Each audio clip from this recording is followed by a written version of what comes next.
Welcome to the ultimate fried rice recipe, where every grain tells a delicious story. Let's dive into this culinary adventure step by step. First, gather the essential ingredients. Start with day-old cooked rice, the star of the show. Freshly cooked rice can turn mushy, so cold, leftover rice is key to achieving that perfect texture.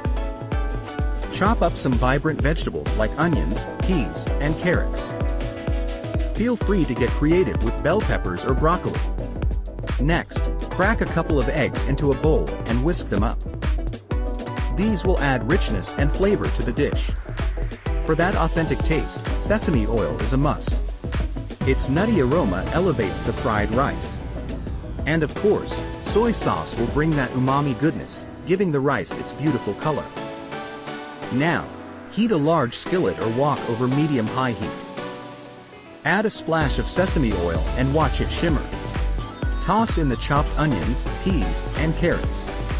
Sauté until tender, about 3 to 4 minutes. Slide those veggies to one side of the skillet. Pour the beaten eggs onto the other side. Let them cook for a moment before scrambling gently. Once fluffy, mix them with the vegetables. Now, introduce the star ingredient, the cold rice. Break up any clumps and stir-fry everything together, ensuring the rice is heated through. This should take about 5 minutes. Drizzle soy sauce over the mixture and stir-fry for another minute, allowing the flavors to melt. As a final touch, chop fresh green onions and sprinkle them on top for a burst of color. Enjoy this delightful dish, perfect as a side or main course. Happy cooking!